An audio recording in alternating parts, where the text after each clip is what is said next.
actuellement à travers les différentes stratégies agricoles. Donc, il y a beaucoup d'acquis. Il ne faut pas le nier, il y a beaucoup d'acquis. Beaucoup de nos besoins intérieurs sont satisfaits à des taux qui sont très satisfaisants. Sincèrement, il y a même des produits le Maroc, la production nationale, c'est-à-dire est satisfait totalement le besoin du consommateur, du citoyen.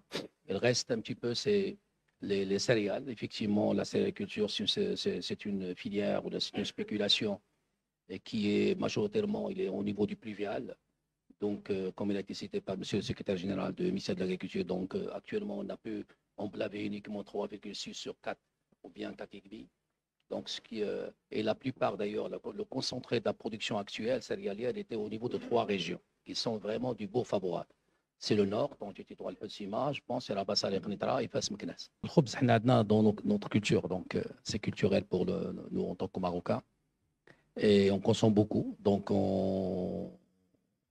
c'est-à-dire, oui, il y a beaucoup de gaspillage, donc on consomme et on gaspille beaucoup, donc voilà, donc on doit jouer sur, c'est-à-dire vraiment mettre l'accent sur tout ce qui est action de sensibilisation du consommateur pour un petit peu sensibiliser le consommateur sur, c'est-à-dire un régime alimentaire plus équilibré. Également, réajuster la politique publique par rapport à la céréaliculture. La situation actuelle, on l'a vécu auparavant. On l'a vu en 2008, avant 2008, en 1995, en l'an 2000, beaucoup de défis. Le Maroc est passé, l'agriculture marocaine est passée par plusieurs difficultés liées au marché international, également aux conditions climatiques. Tous ces facteurs-là, ils sont un petit peu interconnectés. Mais je dirais que pour la céréaliculture, il y a une marge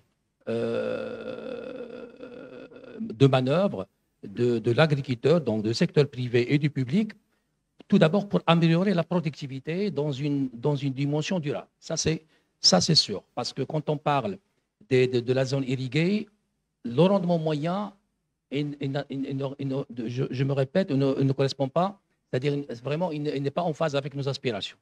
Également, par rapport la céréaliculture au niveau du pluvial, également, le rendement moyen reste faible parce qu'il y a une marge de manœuvre par rapport à tout ce qui est terrain technique, tout ce qui est technologie d'agriculture, de conservation et tout ça.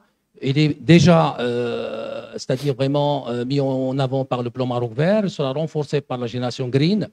Et je suppose qu'on pourrait, c'est-à-dire, parvenir à une stabilisation d'une production céréalière locale, quelles que soient les conditions climatiques. Et c'est ça ce qui est important. Et on a cette marge de manœuvre en jouant sur la technologie et en jouant sur la sensibilisation et l'accompagnement de l'agriculteur.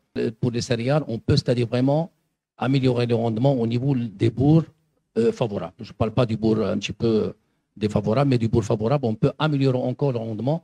Et également dans la superficie irriguée. La petite superficie irriguée, là également, les rendements actuels sont en deçà de nos aspirations.